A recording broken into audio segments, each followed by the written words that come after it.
نحمده ونصلي على رسوله الكريم أما بعد فأعوذ بالله من الشيطان الرجيم بسم الله الرحمن الرحيم ولا يغتب بعضكم بعضا إلى الآخر الآية আলহামদুলিল্লাহ সংক্ষিপ্ত হামদ ও সালাত পড়া শুরু করেছি।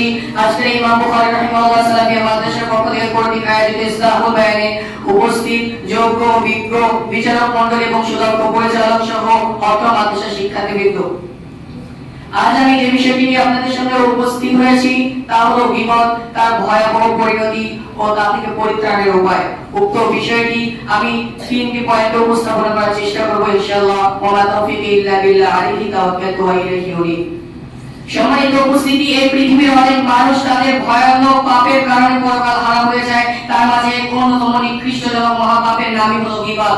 শব্দটি আরবি, যার অর্থ দোষ চর্চা করা বা পরনিন্দা করা। হাদিসের পরিভাষায় দেখতে পারি সহিহ মুসলিম হাদিস নম্বর 4690, রাসূলুল্লাহ সাল্লাল্লাহু আলাইহি ওয়াসাল্লাম তার সাহাবীদেরকে বললেন, আতাদরুনা মাল গীবা, তোমরা কি জানো গীবত কি? সাহাবী রাদিয়াল্লাহু তাআলা আনহু রাসূলুল্লাহ সাল্লাল্লাহু আলাইহি ওয়াসাল্লামকে বললেন, আল্লাহু ওয়া রাসূলুহু আ'লাম, আল্লাহ এবং তার রাসূল সর্বাধিক অবগত। তখন নবী করিম সাল্লাল্লাহু আলাইহি ওয়াসাল্লাম বললেন, যিকরুকা আখাকা বিমা ইয়াকরা, তুমি তোমার অপর ভাইয়ের নামে অন্যের নিকটকার অপচয় এমন কিছু বিষয় উল্লেখ করলে যে সে অপছন্দ করে, যা সে অপছন্দ করে।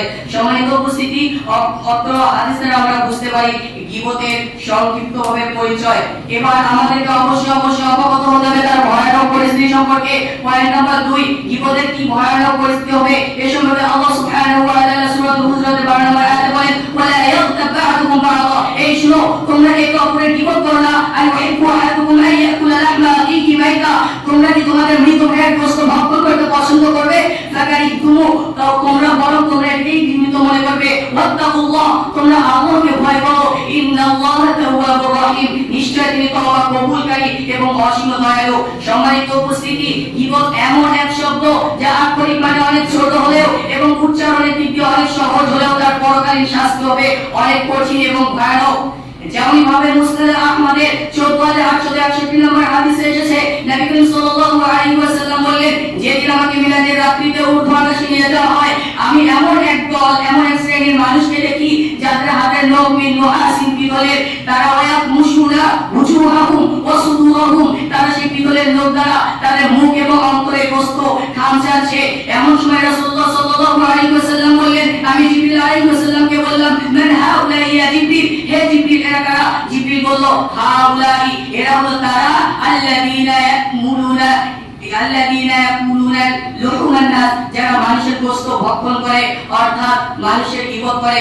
সম্মানিত উপস্থিতি, বায়াতের একটি হাদিসে এসেছে যেখানে রাসূলুল্লাহ সাল্লাল্লাহু আলাইহি ওয়াসাল্লাম বললেন, গীবত এমন এক অপরাধ যা ব্যভিচারের চেয়েও মারাত্মক। সাহাবীগণ তাকে জিজ্ঞাসা করলেন, ইয়া রাসূলুল্লাহ সাল্লাল্লাহু আলাইহি ওয়াসাল্লাম, গীবত কিভাবে ব্যভিচারের চেয়েও মারাত্মক অপরাধ হতে পারে? রাসূলুল্লাহ সাল্লাল্লাহু আলাইহি ওয়াসাল্লাম বললেন, যদি কোনো ব্যক্তি জিনা করার পর আল্লাহর কাছে তওবা চান, আল্লাহ তার তওবা কবুল করবেন। কিন্তু যে ব্যক্তি গীবত করা হয়েছে সে ব্যক্তি যতক্ষণ না পর্যন্ত গীবতকারীকে ক্ষমা না করছেন, ততক্ষণ স্বয়ং আল্লাহ সুবহানাহু ওয়া তাআলা পর্যন্ত তাকে ক্ষমা করবেন না। আল্লাহ তাআলা সূরা মুজাম্মিলের 1 নম্বর আয়াতে বলেন, ওয়াইলুল লিকুল্লি হুমাযাতিল লুমাযা, দুর্ভোগ তাদের জন্যই যারা সামনে থেকে এবং পিছন থেকে দোষ চর্চা করে, অর্থাৎ গীবত করে। সম্মানিত উপস্থিতি, এখানে আমরা জানতে পারলাম যে গীবতের কি রকম ভয়ানক পরিস্থিতি হতে পারে। এ থেকে আমাদেরকে অবশ্যই পরিত্রাণ পেতে হবে, এ থেকে আমাদেরকে বেঁচে থাকতে হবে। তার জন্য পয়েন্ট নাম্বার 3 যেখানে রয়েছে গীবত থেকে পরিত্রাণের উপায়। সম্মানিত উপস্থিতি, সর্বপ্রথমে বলতে চাই ইত্তাকুল্লাহ, আল্লাহকে ভয় করতে হবে। যেমন আল্লাহ সুবহানাহু ওয়া তাআলা সূরা আলে ইমরানের 102 নম্বর আয়াতে বলেন, ইয়া আইয়ুহাল্লাযীনা আমানু, হে ঈমানদারগণেরা, ইত্তাকুল্লাহ, তোমরা আল্লাহকে ভয় করো, হাক্কা তুকাতিহি, ভয় করার মতোই করো, ওয়া লা তামুতুন্না ইল্লা ওয়া আনতুম মুসলিমুন, আর প্রকৃতভাবে মুসলিমরা হয়ে মৃত্যুবরণ করিও না। সেই সাথে আমাদের জীবনকেও সংযত রাখতে হবে এবং নিজের ইচ্ছাকৃত হোক বা অনিচ্ছাকৃত হোক, যেখানে আমরা যদি কোনো বিপদ করে থাকি তাহলে যা বিপদ করে তার বিপদ থেকে অবশ্যই ক্ষমা চেয়ে নিতে হবে।